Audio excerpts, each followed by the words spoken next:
While for some, Diddy's become hip-hop's #1 villain, but over the years, he's made so many enemies, and ultimately, many people were simply delighted to hear of the news of his downfall. One of these people is known to be a hip-hop villain for perhaps less dark reasons. That person is 50 Cent, one of hip-hop's biggest trolls. He took Diddy's downfall as prime time to dish out all of his impending hate against his longtime music industry nemesis. Even months before the allegations came to light, 50 would often take to Instagram to throw jabs at the diddler, such as posting the infamous Lil Baby picture from Michael Rubin's annual White Party, where 50 Cent vowed to never attend a party where Diddy is attending. You have something huge coming up, which is a documentary about P. Diddy, Puff Daddy, P. Diddy. Yeah. Did he do it, right? Yeah. I know you've been heavy on social media talking about it. He did it.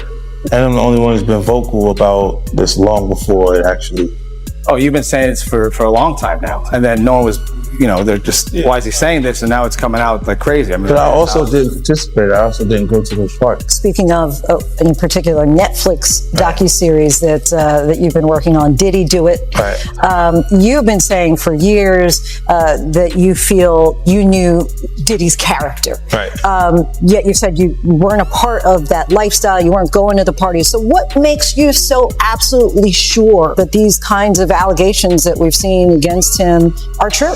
50 Cent's long-awaited docuseries Did He Do It is finally ready to hit the screen, but its road to release has been anything but smooth. The project delves into the controversy surrounding music mogul Sean Diddy Combs and has already sparked tension and pushback from several big-name stars. True to form, 50 Cent isn't backing down. He's openly naming the celebrities he claims tried to bury the documentary before it could reach the public. What began as a business rivalry between Combs and Curtis 50 Cent Jackson quickly spiraled into public jabs, cryptic social media posts, and now a Netflix-bound series that promises to expose Diddy's most talked-about moments. From alleged betrayals to behind-the-scenes whispers too explosive for the rumor mill, 50 Cent continues to apply pressure, making it clear in his latest interview that this battle is far from over. What's happening with Puffy? I know you're not really tapped in, but what the last thing I saw was like a guy there. He was like, yo, he like pushed me into the trunk. It really hurt. And he sounded me. Like he sounded me. I was like, yo, look, I could find other things to do for money. Did you see the video? I could find other things to do for money. But I'm not sure I can say that for money.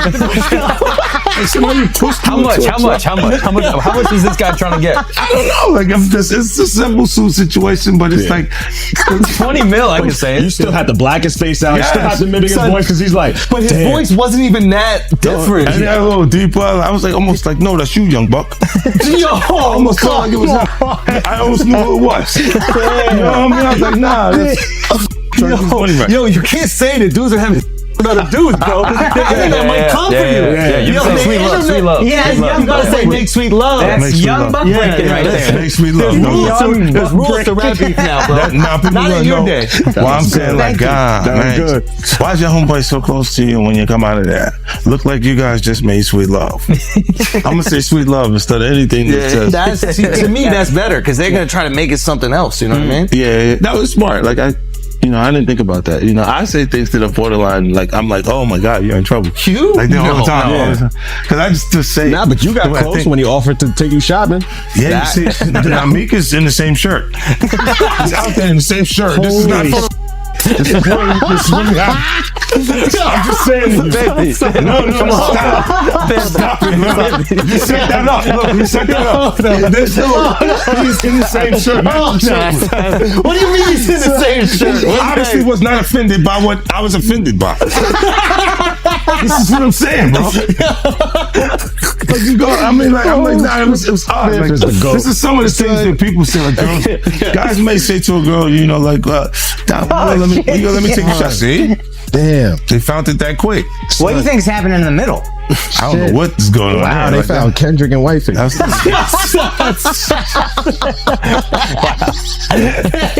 You can't dress up Kendrick like that. Oh, you can't dress him up like that. That's like the White Chicks movie, bro. You can't do that. Yeah, that was comedy. That was good. Yeah, but that was away with Whiteface. That's obviously doing shopping. They got the same outfit. Yeah, it's true.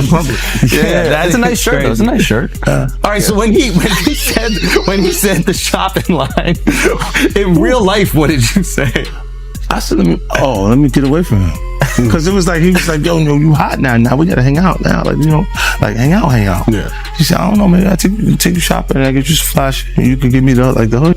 And I was looking and I was like, let me just move away from him because I'm gonna mess up the wedding. I always say to myself, like, It was someone's wedding? it was Chris Lighty's wedding. He was in Miami. Nori's there. Nori knows this. And I looked at him like, yo. You heard what he just said, right?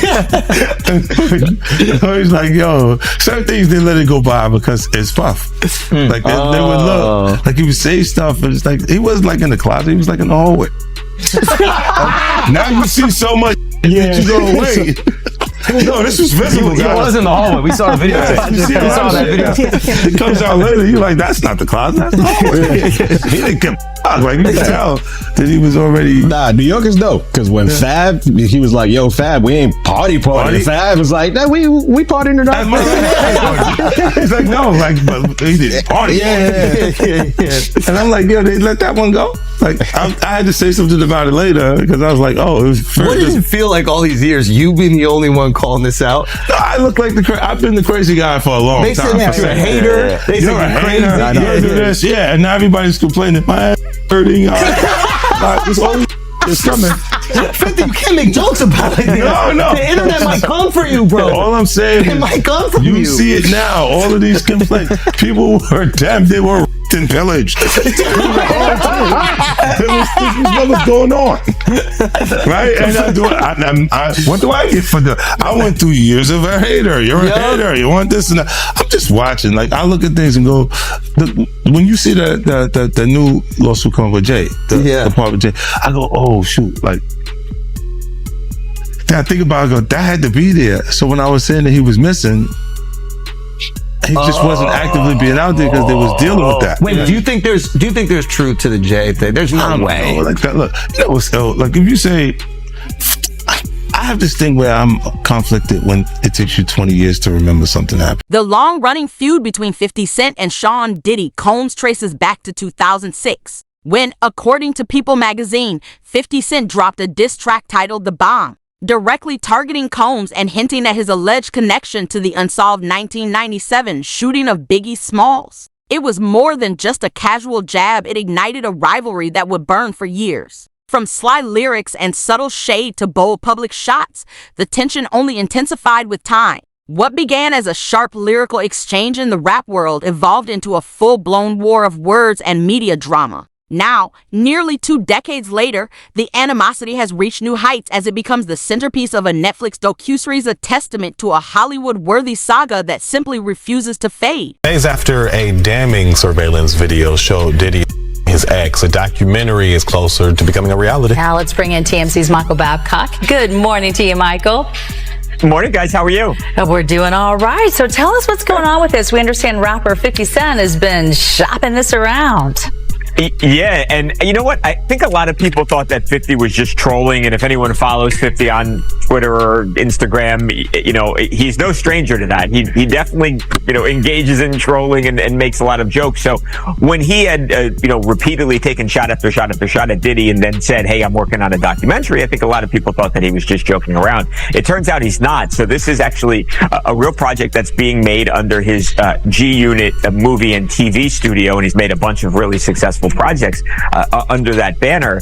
They were actually selling it around to different streaming, organizations, including Netflix. Netflix ultimately had the most money, placed the winning bid, and at some point here in the future, we don't know exactly when, but this is actually going to be something that airs on Netflix. So many people may not know, I mean, the two of them have had beef for decades. 50 Cent has kept his foot on Diddy's neck for decades. Absolutely. They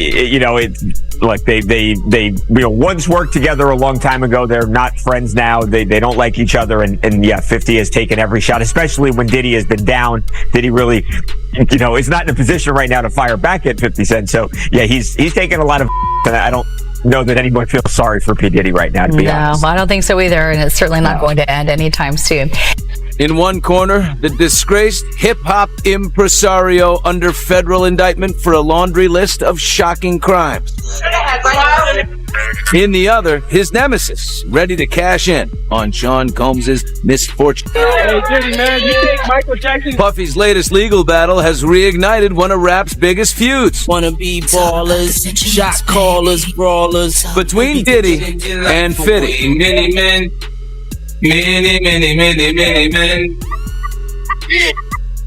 After months of teasing, he would be unleashing a Diddy Do It documentary. It's now official. The big headline, Netflix is producing a docuseries from Curtis 50 Cent Jackson about the federal charges of trafficking and the allegations against Diddy Combs. 50 tweeted the announcement. I've been telling y'all about this weird expletive. You didn't believe me, but I bet you believe me now. I take you to the candy shop. It's just the latest salvo in the war of words that's been waging between the two for more than a decade. Don't show it's your birthday. The feud blew up shortly after 50 hit it big. He claimed Diddy had information about the killing of Notorious B.I.G. Claims Diddy, of course, denied. They even allegedly got into a physical fight at the 2012 BET Awards. We're saying here, right now, you're never going to beef with anyone else publicly? 50 made this promise about shooting from the lip when he joined me here in 2020. So you're a scrapper. This is like an alcoholic going into a bar. I don't know. Someone takes a shot on you in Insta, you might be responding. I got a new way to respond. I'm like, brother, why is my inner peace interrupting your demons? The 50's been trolling Diddy online ever since the civil lawsuit started flying last year. I'm not asking for forgiveness. I'm truly sorry. After that apology, following the CNN broadcast of that hotel on then-girlfriend Cassie Ventura, 50 wrote, "This is not going to work." 50 producing a doc about Diddy at his lowest moment is like the ultimate trolling.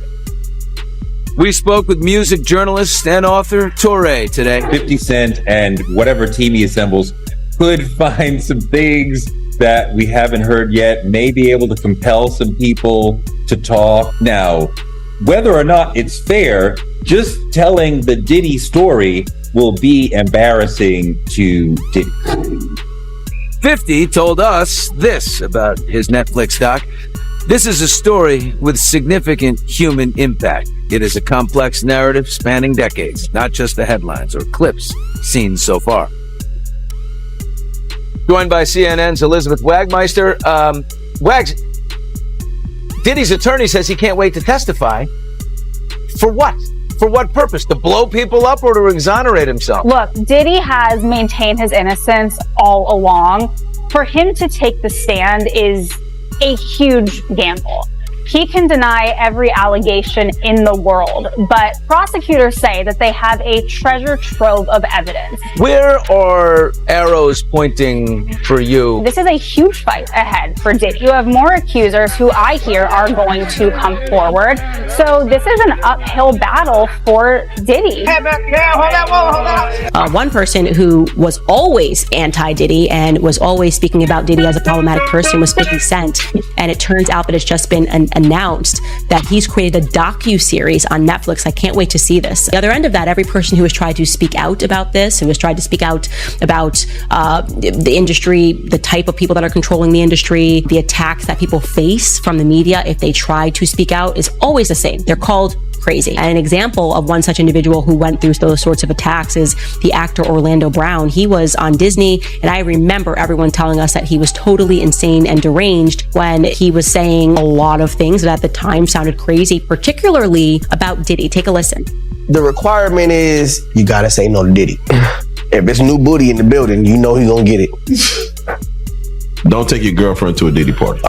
You can take the, but he won't you. Diddy, to me, is the fall guy. You're still seeing a major effort to protect the big names. In the docuseries, 50 Cent's reputation as the master of playful pettiness toward Diddy doesn't just earn a passing mention, it takes center stage. For years, he's turned trolling into a signature art form, using social media as his personal stage. Whether he's mocking Diddy's flashy fashion choices, luxurious lifestyle, or even an unflattering party photo, 50 never misses a chance to strike. He's sharp, deliberate, and relentless, transforming even the smallest moment into viral entertainment. Fans eat it up, praising his wit as funnier than most stand-up routines and far more unpredictable. What started as casual shade has evolved into a full-blown sideshow, a constant stream of humor, rivalry, and spectacle that's become one of the defining hallmarks of their ongoing feud. You wrote 2 verses for Diddy, the Let's Get It, and the other one was on the I Get Money remix. Yeah.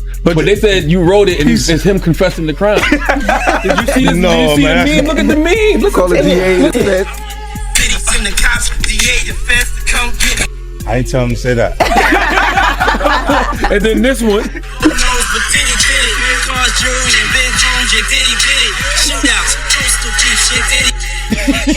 Jay, help me with that. Jay, help me with that.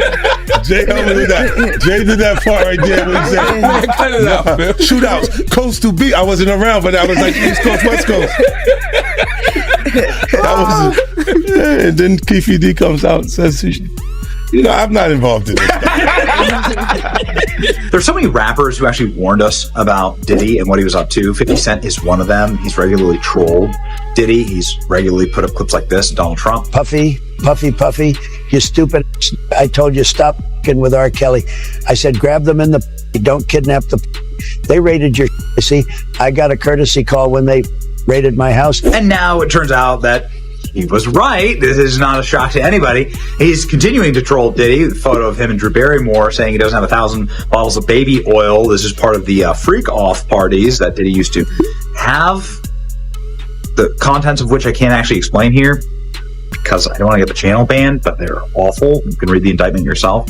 Yeah, the trolling will continue. Why you have 1,000 bottles of baby oil? Do I even want to know? Oh! Ew! 50, please be my friend. You're breaking my heart. Pop was like, so when we gonna get the chance to kick it, like we could just hang out. Why don't we go shopping? I pay for it. And I was like, I got the away from him because I was like, this nigga. You asked him to take him shopping. Yeah, I thought he needed some clothes. What? I'm a nice guy. Why are you? Hey yo, he loves me. Y'all can't see it. Y'all can't see that he loves me. You know he loves me. Oh, that was a fruit pop. This it goes off. You see these weird bitches for no reason. You don't see accident bitches with me like this. I'll take you to the candy shop. I'll let you. Yes, big Christmas the champ. Don't you stop.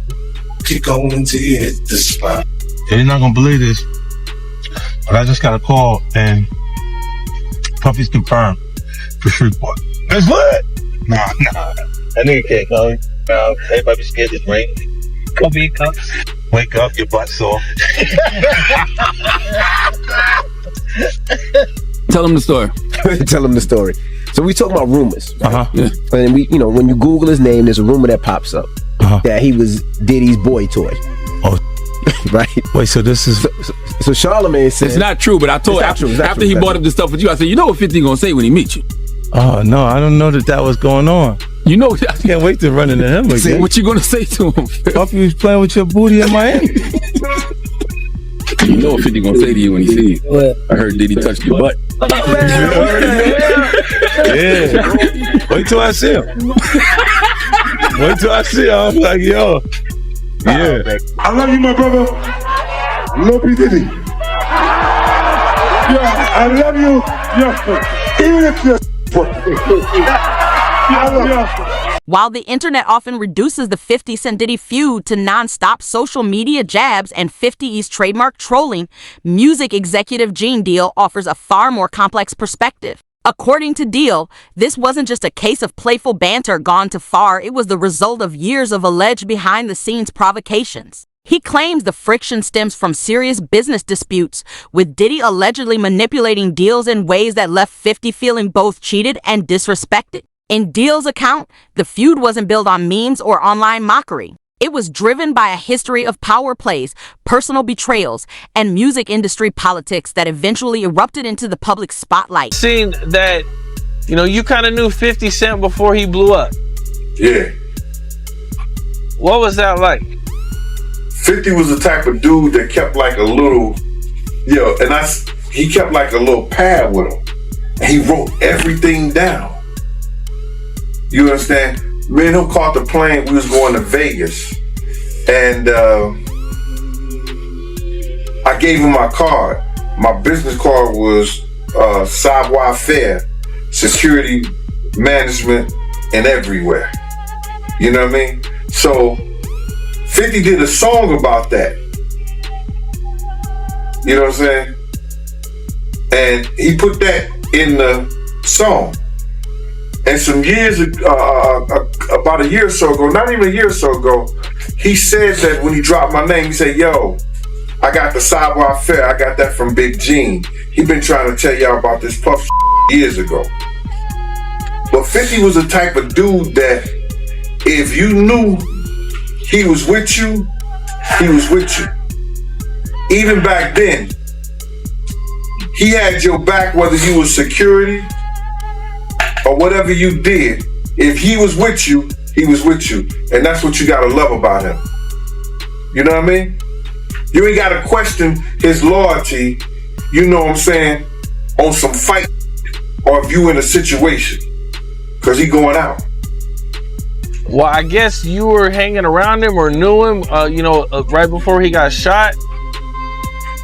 Well, what happened is that I had got some information. 50 came to my house.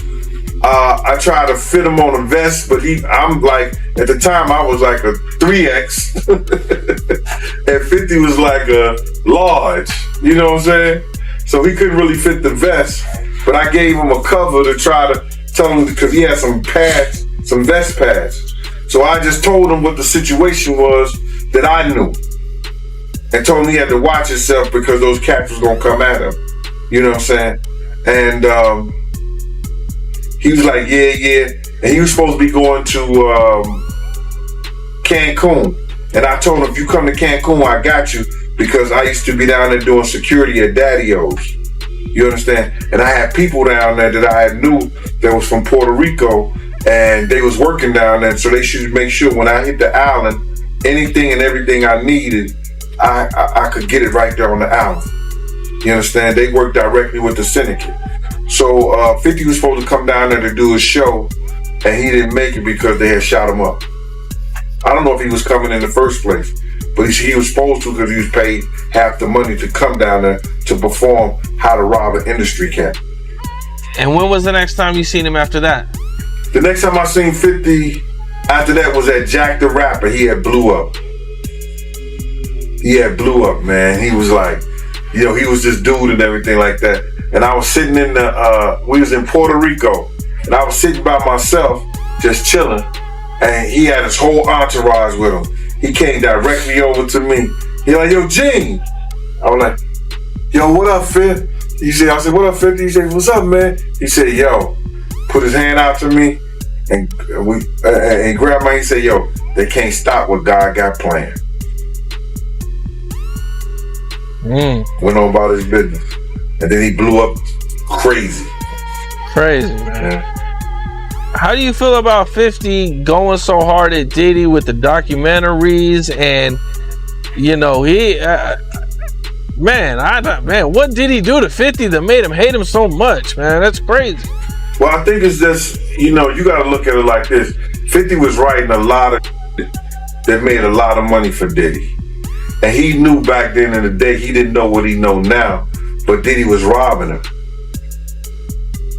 You understand? In a recent interview with ABC News, 50 Cent offered fresh insight into his highly anticipated documentary, pulling back the curtain on the scandal surrounding embattled music mogul Diddy, who now faces mounting legal troubles. The rapper turned producer revealed that the series of projects he's poured relentless effort and precision into will explore the chain of events and controversies that shook the music industry and tarnished Diddy's once golden reputation. With a knowing grin, 50 teased what viewers can expect: exclusive interviews, never before seen footage, and revelations potent enough to ignite new conversations across entertainment and media circles. As he put it, this isn't just another documentary, it's a calculated expose crafted to connect the dots and reveal the version of the story the public was never meant to see. You decide which projects you want to work on.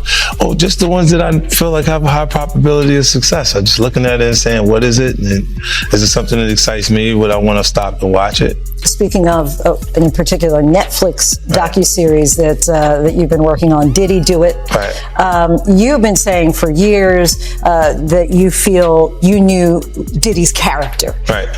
Yet you've said you weren't a part of that lifestyle, you weren't going to the parties. So what makes you so absolutely sure that these kinds of allegations that we've seen against him are true?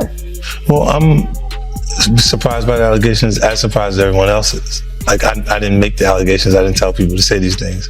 It comes out, I see it in the news like everyone else. But I did feel uncomfortable with the way he would present the idea of going to these projects. To come party with me. Yeah. And then that swayed me away from it. Just that alone.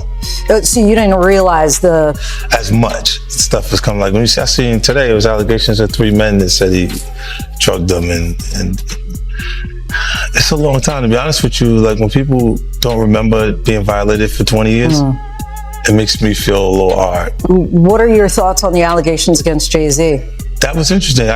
When I was saying things not knowing exactly what I was saying, but I was going with, like, where's Jay at? He's mad quiet. Like while the Puffy thing was going on. But it's obvious now that his team was being made aware that he was in those allegations also. So I hope it works out, because with his family, the things that go on internally, those accusations are crazy. You have something huge coming up, which is a documentary about P. Diddy, Puff Daddy, P. Diddy. Yeah. Did he do it, right? Yeah. I know you've been heavy on social media talking about it. He did it. And I'm the only one who's been vocal about this long before it actually.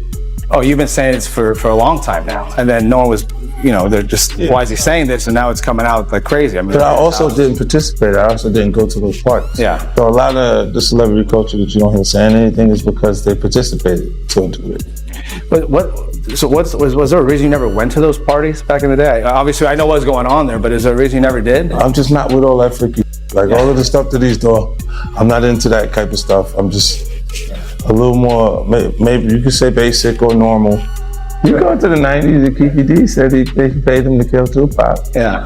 It's a little, like, you get the craziest accusations. You're one of the first persons in entertainment to really call out people and kind of have that authority in that, to be able to call people out. I mean, which is pretty amazing. You're kind of, in some ways, draining the swamp of Hollywood. Yeah, I don't have a support system. I don't have a support system of a peer group of artists that I require to do what I'm doing. I've had to be on my own from the beginning. So I don't necessarily have a responsibility to behave a certain way according to them. And if I didn't have an award-winning director doing it, if I hadn't put the right people in place to produce it properly, I would understand why they would question or doubt anything. Now, Fifth, when you continuously call Puff gay, does that affect your relationships in Hollywood? I don't call him gay. I said, let me read it, Fifth. Oh my God. Sorry, I can no longer help you guys. Soon you will all be gay and happy. You are all now left under leadership of Puffy Daddy. Report to the nearest rainbow. Dinner Thieves in theaters January 19th. That's why he says things. He doesn't even know what he's saying is like fruity. You know what I'm saying? Like, he says something fabulous and he goes, but me and you, we ain't party. Like, we need to party. What is he talking about? That's the kind of stuff. When people say that to me, I get a little uncomfortable. I get uncomfortable. Like, he said something to me one time, a long time ago. At Chris Lighty's wedding, he told me he'd take me shopping. I looked at him like, what'd you just say?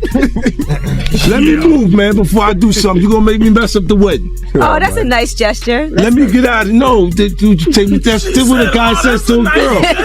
50 Cent sells Diddy Doc to Netflix after bidding war. Hey, I'm gonna put it like this. I'm gonna watch it. I think it's something that we all should watch, And look, it's something that there are reasons why the industry is so quiet right now. As Diddy's legal troubles continue to escalate and anticipation mounts for 50 Cent's explosive docuseries, a new twist has sent ripples through the hip-hop world, the unexpected appearance of Jay-Z's name in the unfolding saga. According to recent court filings, Jay-Z was mentioned in one of the lawsuits tied to the embattled music mogul, instantly sparking shock, speculation, and a frenzy of headlines across the industry. Though Jay-Z has firmly denied any involvement, the mere mention of his name has been enough to dominate conversations among fans and insiders alike. In a recent ruling, the judge granted the alleged victim permission to remain anonymous, a decision that only heightens the secrecy surrounding the case. With mystery, high stakes, and an all-star cast of figures at its center,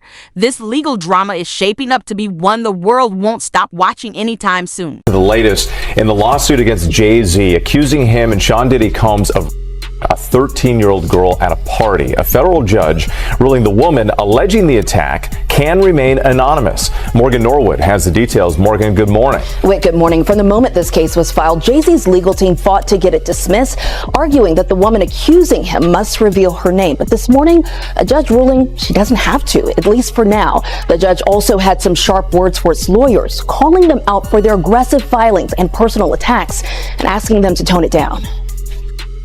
This morning, a legal victory for the woman who is suing Jay-Z for allegedly her when she was 13. A federal judge ruling the woman can proceed with the case while remaining anonymous, at least for now.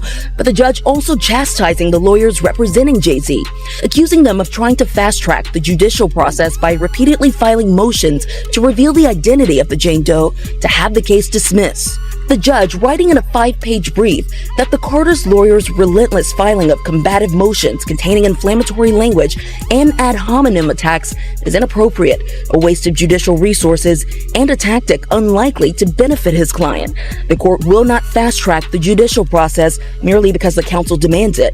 This latest legal twist coming after the recently filed civil lawsuit by Jane Doe, claiming that Jay-Z, whose real name is Sean Carter, and P. Diddy, drugged and a 13-year-old girl at an after-party after the MTV Music Awards in 2000 while an unnamed celebrity watched. Jay-Z has vehemently denied all the allegations, putting out this statement 2 weeks ago, writing in part, "This is a blackmail attempt." The multi-platinum artist, who was 30 at the time, now a business mogul with decades of hits to his name, with songs like Run This Town. We are, yeah, I said it, we are. This is Rock Nation, pledge your allegiance. His attorneys have denied everything about Jane Doe's account and pointed to some alleged inconsistencies in her story. It's not just that this story is a lie and that it's not true. It's provably, demonstrably false. This never happened. The judge writing that while Jane Doe can remain anonymous for now, she may be required to reveal her identity at a later date to allow Jay-Z's lawyers to collect facts necessary to prepare for trial. Oftentimes, when someone is accused of a crime like this, the accuser doesn't want to be named, and if they are forced to be named, we have seen certain people decide to drop the lawsuit altogether. And just the day before this ruling, Jay-Z's wife Beyonce and his daughter Blue Ivy making a heralded appearance during a halftime of the Ravens-Texans game on Christmas Day on Netflix, performing a live show to an audience of more than 27 million viewers. And just this morning, Tony Busby, the lawyer representing Jay-Z and Diddy's accuser, releasing a statement to ABC News, writing, "I will say that the coordinated and desperate efforts to attack me as counsel for alleged victims are falling flat. We won't be bullied or intimidated." We also reached out to Jay-Z and his team, but did not get a response, guys. So it is crazy when after 20 years they come out. That's foul. But with Puffy, you were the only one saying anything for decades. Yeah, because we had our own little thing. But you were the only. Everybody else is scared. Huh? But everybody else is scared. So you think maybe this is a similar thing where everybody else is scared? I don't know what it is. I'm just asking. I think that they're scared. But if they're scared, then But maybe you've that's been why I'm insinuating Jay-Z a little bit. Yeah. Like you've been saying people are gonna come for him a little bit. No, You've been I thought he would do funky stuff like the Super Bowl. Like it was not okay for me to be at the Super Bowl. Oh, he tried to cut that. Yeah, he didn't want me to. Well, they worked to make like there was an issue with me in the NFL that doesn't exist. Mm. So he did the corporate way of trying to keep you down. Oh, it's not me, it's them. It's them. And then when M says he's not gonna do it if I'm not there, then let's go. Like, yeah. You know. That's what's your and Jay's issue? It's just competitive stuff. It's really just competitive. This is what I'm saying. When it gets past actual art, like actual music, and you're trying to block something that's in business, then it feels weird. It feels like we should be having beef. So here's the real question. Will 50E's docuseries dig even deeper, unearthing the secrets the music industry has kept hidden for decades? Will it connect dots we never even knew existed? And most importantly, will you be watching the moment it drops? We want to hear from you. Drop your thoughts in the comments and join the conversation. If you live for the twists, rivalries, and untold stories that keep the music world buzzing, hit that like button, share this with your crew, and make sure to subscribe so you're front row for every revelation. Trust us, the drama is just heating up, and you won't want to miss a second. Until next time, fam, stay tuned, stay locked in, and get ready for the storm.